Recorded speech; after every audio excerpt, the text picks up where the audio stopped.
us to question number 3, and it's once medications have been decided, the very important question that you should ask is, what are the side effects of those medications? What can I expect when taking these drugs? Now, obviously, you can't answer specifically, Yes, but you have a famous saying that I love. I do. These side effect profiles are not sexy, y'all. They are not. They are so not sexy. You're listening to Inside Bipolar, a Healthline Media podcast, where we tackle bipolar disorder using real-world examples and the latest research. Hey everyone, thanks for listening to the podcast. My name is Gabe Howard and I live with bipolar disorder. And I'm Dr. Nicole Washington, a board-certified psychiatrist. And Dr. Nicole and I love to get your questions, your feedback, your emails. You can hit us up at show@psychcentral.com. You can also follow us on TikTok and Instagram. Dr. Nicole is at Dr. Nicole Psych, and I'm at Ask a Bipolar. We are great follows, and you can even watch clips of the show over there. Now, today we're going to discuss the 5 main questions that you should ask your provider when you're diagnosed with bipolar disorder. But I am curious, Dr. Nicole, what is the number one question that you ask your patients after you diagnose them with bipolar disorder? Well, Gabe, I'm glad you asked. I usually ask them if they have any questions about anything. So this is fitting. It fits right in. So you make space in the diagnosis process to answer those questions. You just create that time right there. It's easier in the outpatient setting. So if I am seeing somebody in an outpatient setting and we aren't really sure and we're going back and forth about, is this bipolar disorder? Is this depression and something else? If we're uncertain, I usually will send people to go do some research, and we spend some visits really trying to nail down a diagnosis. I don't feel the pressure to immediately say, oh, you absolutely have bipolar disorder or you don't. And so we take some time if we have the luxury of time. In those situations, it's a whole lot easier to say, okay, do you have any questions? In the hospital, all bets are off. My knee-jerk reaction is to say, hey, just ask the next psychiatrist. Ask whomever you're seeing right now if you've never gotten these questions answered. But some of these questions are specific to the person who diagnosed you. Like, for example, let's just rip the Band-Aid off and start with the first one. What led you to diagnose me with bipolar disorder versus any other disorder? Help me understand the diagnosis process. Now, you can ask the non-person who diagnosed you to help understand the diagnosis process. And I think that's very, very valuable. But the first part of the question, what led you to diagnose me with bipolar disorder versus any other illness or disorder, can only ask the person who diagnosed you that. So, or am I wrong? You gave me a look. Dr. Nicole gave me a look. I don't think you can only ask the person who initially diagnosed you, because in theory, when you see someone for the first time in the outpatient setting, they should be going back over your criteria. So they should be going back over, okay, so I see you were diagnosed with bipolar disorder. Tell me what was going on that led to that diagnosis. Because y'all know I'm not very trusting. So I side eye everyone, including my colleagues, I will have to admit. So just because a person comes to me with a bipolar diagnosis, it doesn't mean that I am 100% bound to keeping that as their diagnosis if I genuinely don't believe that's the case. Or let's say if the patient did not give the previous person the full story, or they're giving me more information, or now they have a family member in the room who's able to give me more information than what was received in the hospital. Sometimes it changes, but the person who is seeing you in the outpatient setting should absolutely be going back over that criteria, or at least reviewing with you the records from the hospital to say, oh, I see this is what was going on, or I see that is what was going on. So they should be able to help give you some guidance as to how come you were diagnosed with bipolar disorder versus something else. So for example, you could change up the question ever so slightly to, why do you agree with the bipolar diagnosis? Yeah, that would be a reasonable way to approach that. Yes. Now, obviously, Dr. Nicole can't answer all of these questions. For example, what led you to diagnose me with bipolar disorder versus any other illness is not in Dr. Nicole's wheelhouse, because she and I are colleagues. She's not my Dr. Nicole. She's my Dr. Nicole, right? But you can answer the second question. Can you help people understand the diagnostic process for bipolar disorder? I know it feels like we just talk to you one time and all of a sudden people say, oh, you have bipolar disorder. That is something I hear a lot. I think it's important to remember that there are very specific criteria for mania, hypomania, very specific criteria for major depressive episodes. And oftentimes, as you are talking to us, I am in my head making this checklist in my brain of, okay, they check that, they're describing that, that's what's going on. So sometimes we can. Sometimes a person comes in and they can give you the best history, even if they don't know the criteria. As they're telling me what they were like during these episodes, I can check off the criteria in my head and go, yep, that checks that box, that checks that box. This sounds very consistent with what we know to be hypomania and mania. And sometimes it's a slam dunk. Sometimes it's not. Sometimes it is not quite clear, because we've talked about how when a person has mania or hypomania, sometimes they aren't the best at remembering their symptoms. So maybe they underreport because they really can't remember what they were like when they were manic. And if I don't have a lot of great information coming from outside sources, sometimes it's hard to be able to know, like, are you describing mania, hypomania? Like, what is that? Were you just having a bad couple of days? Was that anger? We also will do a full evaluation. So even if you come in and you say, oh, I have a history of bipolar disorder, I'm still going to ask you about other things. I'm going to ask you about your depressions and what are they like. I'm going to ask you about trauma history, because people who have extensive trauma histories or who also have a diagnosis of PTSD can sometimes get misdiagnosed as bipolar disorder because they have these emotional swings and these outbursts. And sometimes those emotional shifts can be misinterpreted as mania or hypomania. So I will ask you all those things and you think, well, why is she asking me all that? Why is she all in my business? Because I need to be able to figure out. I need to know about your substance history. I need to know if you have a history of using especially stimulant drugs like cocaine or methamphetamines, or abusing prescription stimulants or things like that. I need to know that, because if that is what you were doing around the time of life when you were diagnosed with your bipolar disorder, I need to be able to help distinguish between, is this substance-induced bipolar disorder, or is this you have a primary bipolar illness and maybe you were just using to compensate for some of the symptoms that you had. That takes some time. So I should be asking you all those questions. So a full evaluation should absolutely happen as well.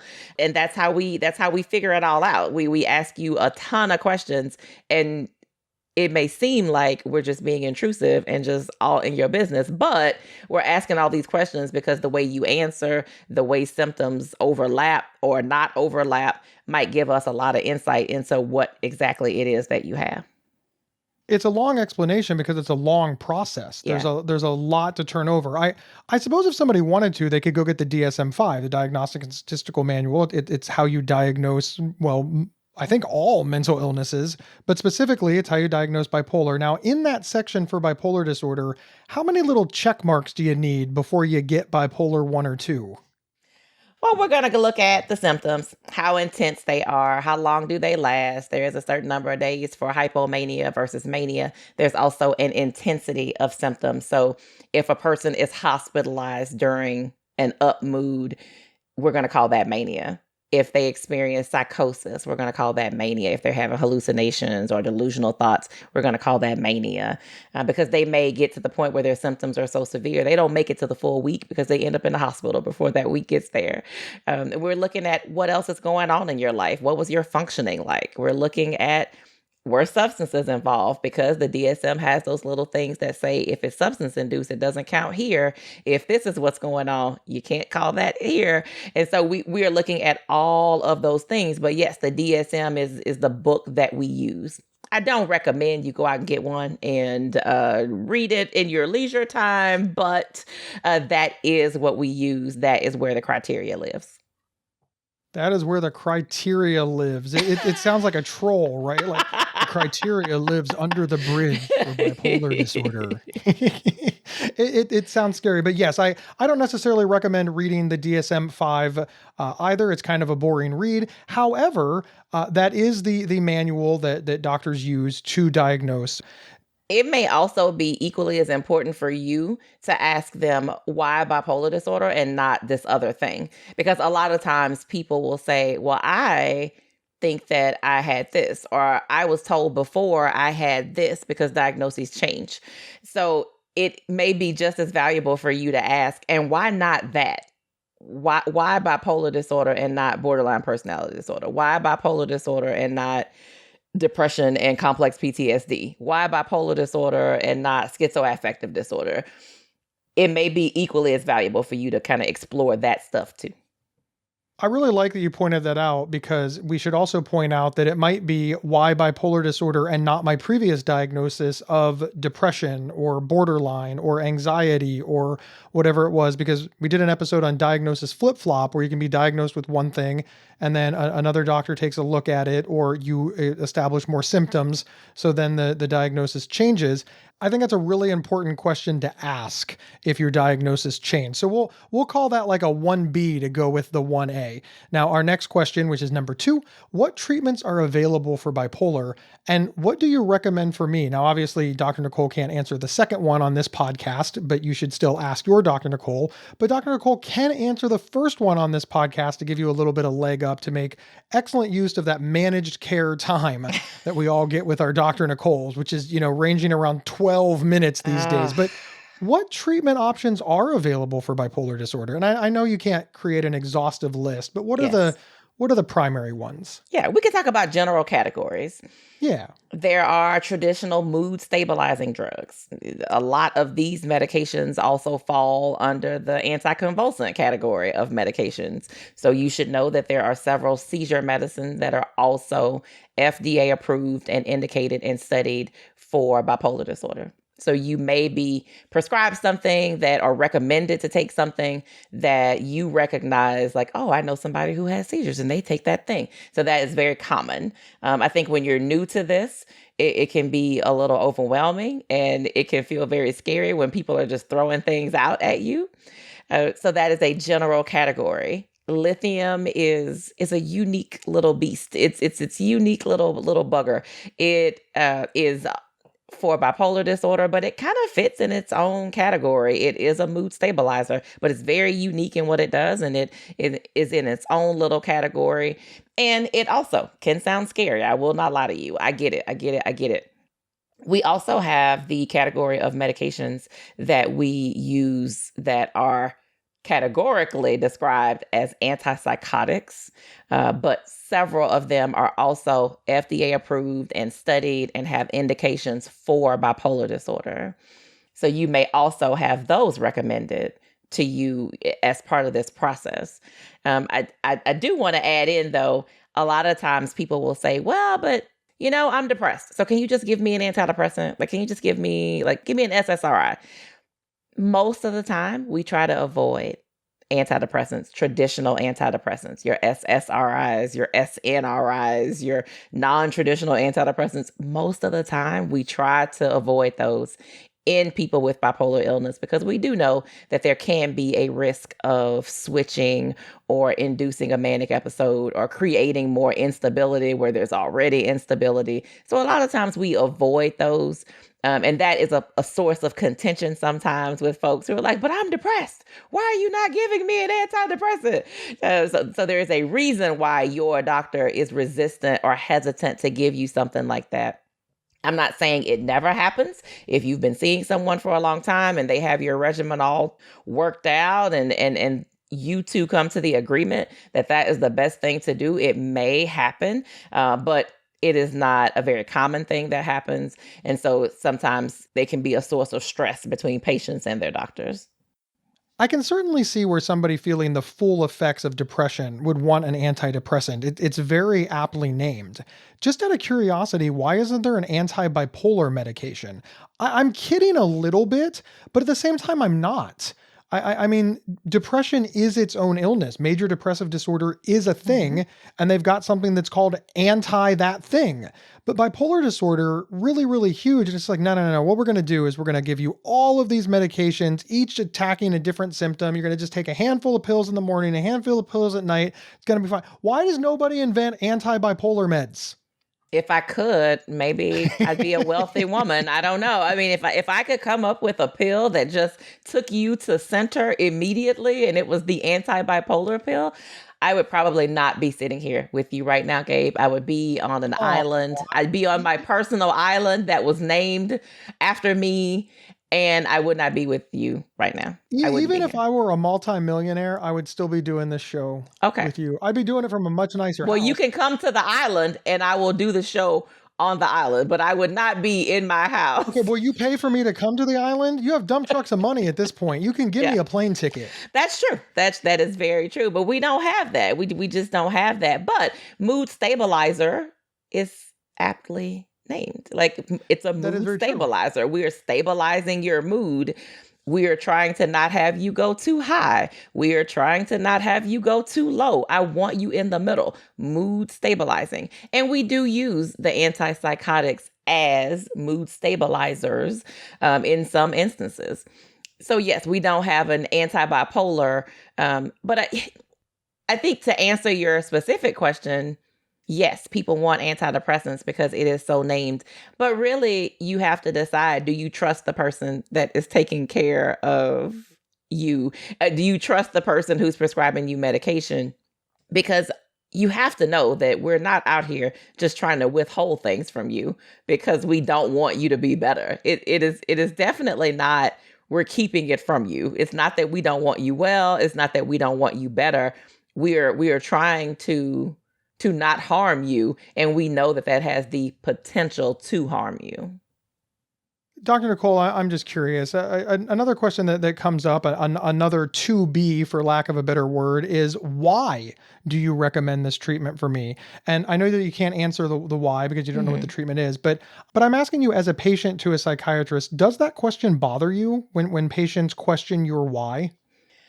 I don't ever have a problem with people questioning my why in general, like just in life in general. I don't have an issue with people being genuinely curious, especially when it comes to medication that is going to go into their bodies. I'm perfectly fine with the ask. I will say the tone makes all the difference in the world with the Fair, ask. very fair. If you're angry and like, why are you giving me this and not blankety blank? My neighbor takes this and he's doing great. Why won't you give me that? Like the tone will totally change the color of the situation. But if you just are curious about like, hey, I saw a commercial for this drug, or, oh, hey, I have a neighbor who is taking this and they said it worked really well for them. How come you didn't recommend that one? Or one of my favorite questions is when people say, well, I took such and such and it did great. And how come you aren't giving me that? And then my question is always, well, if it did so great, why are we here? Why are you not still on it? Why'd you go off of it? What was the deal? What happened? And sometimes that opens up conversation to where I find out they did really well on something. And maybe they stopped taking it because they couldn't afford it, or they just forgot, or they got sick and quit taking it. And the person who saw them just didn't put them back on it. But if they genuinely can paint a picture for me of, no, I did really well on that medicine, and then I wasn't taking it anymore, and everybody wanted to give me new stuff, and I just felt really good on that, we can revisit that for sure. So there are factors that go into the why. What have you taken before? What did you do well on before? What side effect profiles are deal breakers for you? We have talked time and time again about how some people don't care if they gain a few pounds. Some people, if they gain a half a pound, they're ready to quit all their meds. Some people don't care about prolonged orgasm or not having as high of a sex drive. Some people absolutely care. So I figure out what are your deal breaker side effects that may go into our profile. I may find out if sleep is a problem for you. If you're somebody who really struggles with getting to sleep, maybe we talk about something a little bit more sedating, something at bedtime. We try to figure out specifically for you why a particular medication makes sense. And that is not a conversation that I think is rude to have. I just think sometimes the tone that comes with it is not always the best. Now, Dr. Nicole, when it comes to treatment, you've only mentioned medications. Are there other treatments available for bipolar disorder? Absolutely. I think diet and exercise are important. Physical activity. I will say in the beginning, I don't talk about these things. When I have someone who's fresh out of the hospital or coming off a manic episode or in the middle of an episode that we're trying to get under control, I am definitely not saying, so tell me, can you keep a food log? Are you eating salads? What kind of vegetables? You're not eating enough veggies. So I'm not going to lie to you. When somebody is in the middle of an episode or just coming off a manic episode or just getting out of the hospital, I am probably not talking to them about diet and exercise. I am not badgering them about healthy living and how many servings of vegetables and fruits they're getting a day. I'm probably not doing those things in the beginning. But yes, we absolutely know diet, exercise, those kinds of lifestyle things can be very, very helpful in helping someone maintain stability once they get it, for sure. Therapy is a very valuable tool for someone who has bipolar disorder. And a lot of times my bipolar patients think, well, what do I need therapy for? Therapy ain't going to stop me from getting mania. It's not going to stop me from getting depressed. But therapy can go a long way with helping you with the acceptance of your illness, with the putting tools and putting routines and structures in place to help you manage your illness, to help you maintain stability, to help you set boundaries with yourself and with your family and your loved one. It can help you with so many things to help you manage your illness. So while, therapy isn't going to prevent a manic episode or a depressive episode, it can definitely help you maintain and can help you keep healthier lifestyle strategies in place to hopefully prevent some of those things from happening in the first place. Maybe it could help prevent if you have the right plan in place. So I think therapy is fantastic. And then the last thing I think is that you need support. You need your people. You need people who get it. And I don't care what you do in life. You need people that you all share something in common with. And if you have bipolar disorder, you need people who have been where you are in your corner. That's why peer support systems and support groups are so important, because you need people who get it. Sometimes it is maddening to try to talk to your loved ones about your bipolar disorder, because inherently we're going to say the wrong thing. We're going to say something that sounds dumb to you because we've never been there, and we're going to say something stupid, and you just want to talk to somebody who gets it. You want to be able to say something about your illness that if you said it to your mom, she'd clutch her pearls and go, oh, Gabe, I can't believe you said that. Like, I can't believe you said that. You need a space.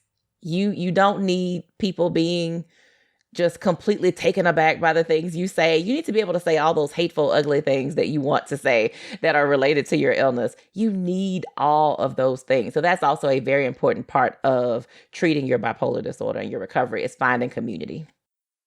Thank you so much for that, Dr. Nicole. It leads us to question number 3, and it's, once medications have been decided, the very important question that you should ask is, what are the side effects of those medications? What can I expect when taking these drugs? Now, obviously, you can't answer specifically, Yes. but you have a famous saying that I love. I do. These side effect profiles are not sexy, y'all. They are not. They are so not sexy.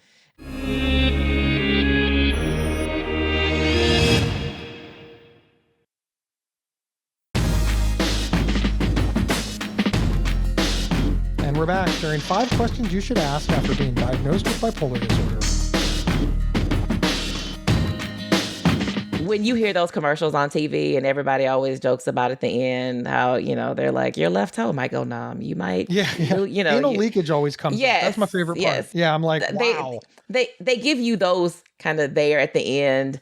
They want to make sure they're giving you the big ones. And I think it is important to know the big ones. So you have to think of side effects going into 2 categories. There are the common things, and then there are these are not common, but they're bad juju things. And I think you need to know about both. So you need to know about the little things like sedation and weight gain, the things that happen more commonly. You also need to know about the big things that don't happen quite as often, but are big. You need to know about the bad rashes, and you need to know about the liver damage and the kidney failure and the thyroid dysfunction. And you need to know about all of those things because you need to be able to make an informed decision. But I think it's important for you to take that information and figure out where to put it. So this is a common side effect. This is a severe, rare side effect. And you also need to think about, what can I tolerate? Like what am I willing to put up with? And we talk about deal breaker side effects, and what's more important to you may not be what's more important to another person. So I think it's important to take a deep breath, to come into these conversations with an open mind, because I am going to make it sound like, why in the heck would anybody ever take medication when I start going over side effect profiles with you? You're going to think, I don't want either of those things. Like that's horrible. Why would I take that? Because the reason you would take it is that everything in life that we do is a risk benefit conversation. Every decision you make in life is a risk benefit conversation. Like it all is. You're thinking about, if I don't, what's the worst that's going to happen? If I do, what's the worst that's going to happen? And which of those two things to me is worse than the other? Every decision we make, do I eat the cookie? Do I not?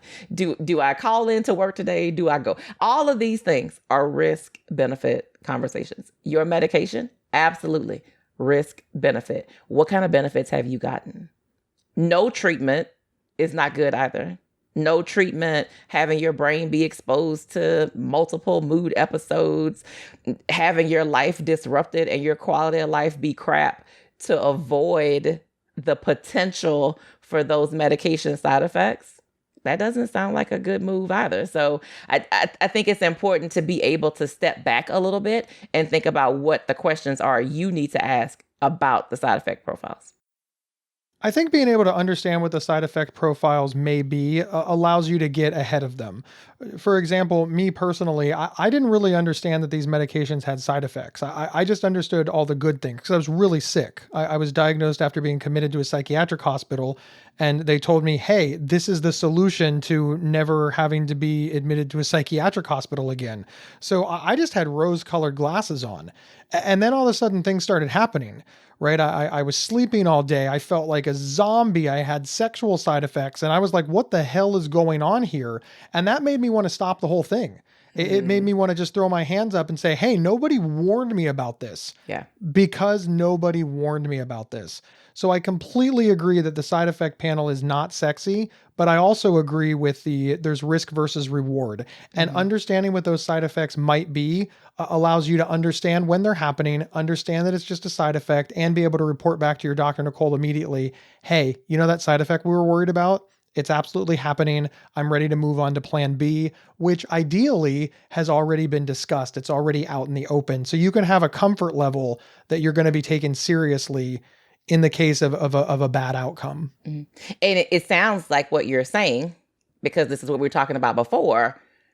I think it's that hospital. It's that person who was diagnosed in the hospital, and then that isn't the time to talk about side effect profiles. You're manic, you're running around, you're not stable, you're largely unstable. Mood is either super low, super high. We're trying to get you stable. We're trying to stop you from killing yourself. We're trying to stop you from doing things that are dangerous to get yourself into legal trouble or to hurt yourself. So we are not having those conversations then. But then you get into the outpatient setting, and who's having those conversations? We need a book that says you're bipolar. What's next? Now you have bipolar disorder. What's next? Because it sounds like that is a place where we're missing a lot of the education pieces that should come, because there is a lot of education about the medicine, about the illness. What does treatment look like? What's the natural course? What can you expect? But those conversations never happen. And that's what leads to frustration on your part, because then you feel like we were hoodwinking you or just didn't care enough to tell you what the side effects were. Well, and that leads us to number 4. What are the major lifestyle considerations that somebody newly diagnosed should be aware of? And I want to rip the Band-Aid off of one real quick. Alcohol and medication don't mix. It's the number one thing that gets me hate mail when I'm on a stage and people are like, what do you recommend? I'm like, I recommend you don't drink. How dare you tell me I can't drink? I'm a grown ass person and I'll drink if I want. Right. I fully understand you're going to drink if I want to, but an important lifestyle change that you should make is to be really, really careful mixing alcohol and psychiatric medications. I just want to get that one out of the way. And I decided that I would take the hit so that I would get all the hate mail. Well, you're welcome, Dr. Nicole. So I fully believe language matters. Words matter. I can say I rarely tell somebody what they can't do.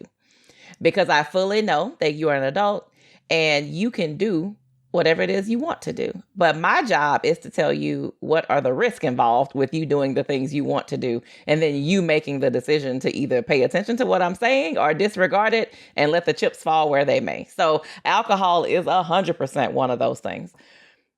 It's not that we don't want you to have fun. It's not that we think like, oh, we just want to be a killjoy. We just don't want Gabe to ever have a good time. So we're going to tell you you can never drink. There can be interaction with medication. So many of the medications that we prescribe can be sedating. If you drink alcohol, which can also be sedating, and you are taking a medication that can be sedating, you can get an extra sedation factor in there that we weren't accounting for. That can be dangerous. That's the bottom line. That is what we're concerned about. Of course, we're also concerned about routine. Alcohol drinking. Alcohol affects your sleep cycle. I am all over your sleep cycle when you have bipolar disorder. Alcohol is a depressant, so you drinking regularly can affect your mood control and stability. Alcohol is disinhibiting. So the things that your normal filter says, oh, I'm not going to say that, I'm not going to behave in this way. We know that once you have a drink, for some people, that disinhibition can get them into a lot of trouble. So there's lots of reasons why we recommend you consider the potential negative effects that alcohol can have. Ultimately, you will decide to do what you want to do. But these are the things that we are concerned about when we tell you that we think you should consider cutting back or stopping your alcohol altogether. What are some other major lifestyle changes that you think people should make? I know you've mentioned diet and exercise before. We obviously talked about alcohol, but are there any other ones? You know how I feel about sleep. I just say I'm all over your sleep cycle. When someone has bipolar disorder, that's probably the one thing I'm sure patients are rolling their eyes about when I am constantly like, so how's your sleep? So finals is coming up. Are you sleeping during finals? It's your birthday. You're going out of town. That Vegas trip sounds amazing. But what about your sleep? I am the ultimate in buzzkill when it comes to sleep. That may be a big one for you. If you are the kind of person who enjoys being a night owl and staying up late and burning the candle at both ends, and you have gotten used to functioning with very little sleep at night, that may be something that might have to change for you. You may find that once you are diagnosed with bipolar disorder, you may find that you're more sensitive to lack of sleep. You may find that you're having more mood episodes when your sleep is not stable. So for you, that inability to stay up all night or that inability to party late into the night with friends, that might be something that you have to change. And that can be very difficult. I can think of a person who really enjoyed those times, and that was something that they found was disruptive to their mood. So they ended up having to be a stickler about getting a full night of sleep. And the way they ended up having to frame that was to be able to recognize that I may have to go to bed early at night, but I'm able to be more present for a longer period of time and to enjoy the whole process or the totality of this situation or this trip. Whereas if they stayed up the first couple of nights kicking it too hard, then they would be worthless for the whole rest of the trip. They wouldn't have a good time. They'd be in bed. They just would not be getting along with people well. Just the whole trip was ruined. So it's a risk-benefit decision. But I definitely recommend that you pay attention to your sleep and how it can affect your mood episodes. One of the things that I really, really, really advise people who are newly diagnosed with bipolar disorder to manage it well is to be a slave to your routine. Routine is so important. And sleep hygiene is in there, going to bed at the same time, getting up at the same time, but also how you structure the rest of the day, when you eat your meals, when you take your medications. All of these things play a big role. And one of the reasons that I bring this up, and this is a little bit of a pro tip. Not everybody thinks this way, but I'm able to design my day. So I think about when in the day am I at my best? Are you a morning person? Are you an afternoon person? Are you an evening person? And I put my most important assignments in there. For example, I like to record these podcasts during the day. I don't like to record after 6 o'clock because I know that I tend to be lower energy in the evening. My mind kind of slows down. I'm sort of getting into that, eat dinner, rest, go to bed. So trying to have all of this, intellectual conversation with a doctor would be too much for me. And I want the podcast to be good. So if you're able to design your life and design routines around your bipolar disorder moods or just around your moods, I just say bipolar disorder moods because it's a bipolar podcast, I think this really gives us a leg up. And here's where I want to point out that I think everybody's this way. My wife has zero mental illnesses whatsoever. She's a super morning person, so she's on a flex schedule at her job. She shows up at her job at 6:30 a.m. I don't understand that to save my life, but she knows that she is super productive in the morning, number one. And two, she knows that most people don't get in until 8. So she has silence and quiet that she can get all of this work done before the rush of the day starts. I think that routine is very important for everybody, but I think it's super important for people managing bipolar disorder. I think that was a really good one because whether you have bipolar disorder or not, most people don't have great routines in life. And so this can feel like a pretty major shift in how you live your life. And it can also not feel good. Some people really hate the idea of having to do routines, and they think of it as, well, you just want me to do that because now I have bipolar disorder. And I just hope that everybody out there listening realizes this is a recommendation I make to people, whether they have bipolar disorder or not, because it can be so valuable in helping you get through a rough patch and helping you to achieve a level of stability. Truer words never spoken, Dr. Nicole. I had zero routine before I was forced to have a routine, but it has paid off very, very well. So we're nearing the end of the show, and this is the 5th question that I absolutely think that everybody should ask their Dr. Nicole, no matter what age they are. How is it best to manage my physical health with my mental health? We need to treat our mental health and our physical health together. And oftentimes we are met with this barrier that says that physical health goes over here and that mental health goes over here. It is imperative, I believe, that you ask your Dr. Nicole, how am I going to treat all of my health conditions together? This is especially true if you are taking medications or under treatment for another health condition, because obviously you can't have Dr. Nicole prescribing you medications that could interact with other medications that you are on.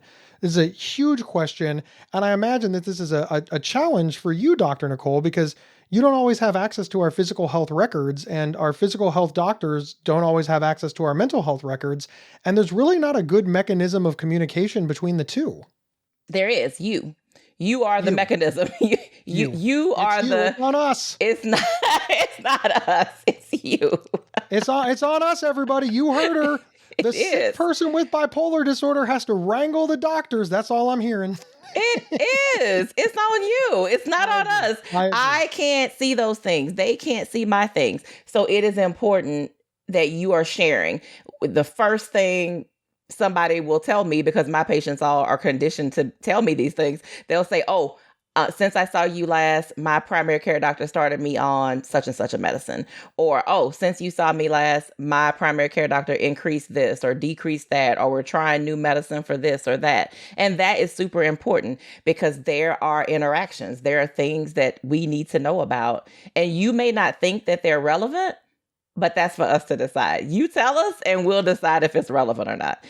But you are it. You tag, you're it. It's you. It's all you, because unfortunately we still are not at a place where our medical records are communicating to the point that I can just get that information. So it's important that you not only share that with me, but that you also are sharing with them when changes are made, when additions happen. They need to know that stuff.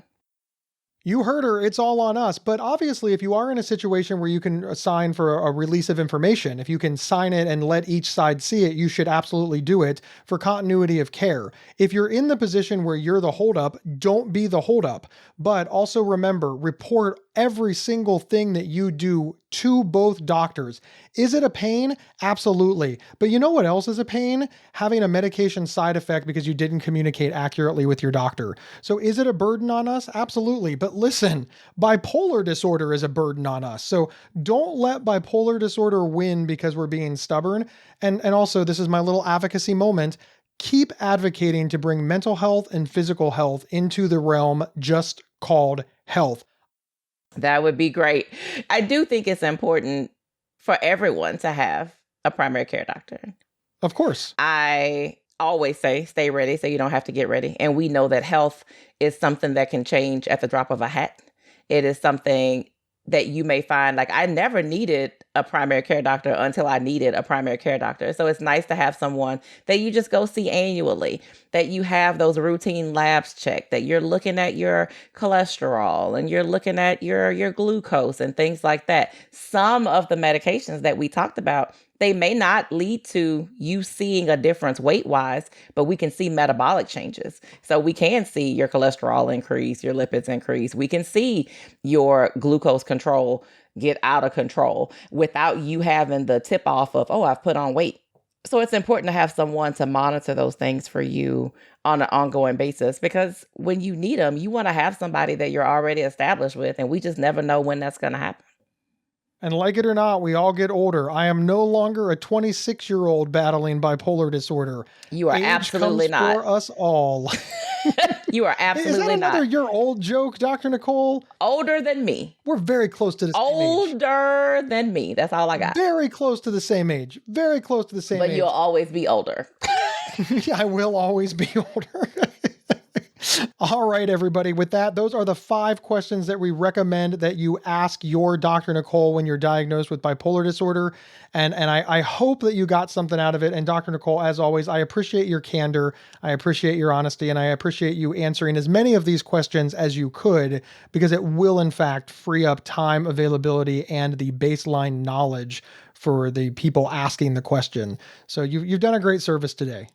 Oh, well, I mean, I guess I needed that today. Thank you, Kate. Thank you. You're very, very welcome. Thank you. You're very welcome. All right, we need some favors from you all as well. Wherever you downloaded this podcast, please follow or subscribe to the show. It is absolutely free, and it's the best way to ensure that you don't miss a thing. And also, do us a favor.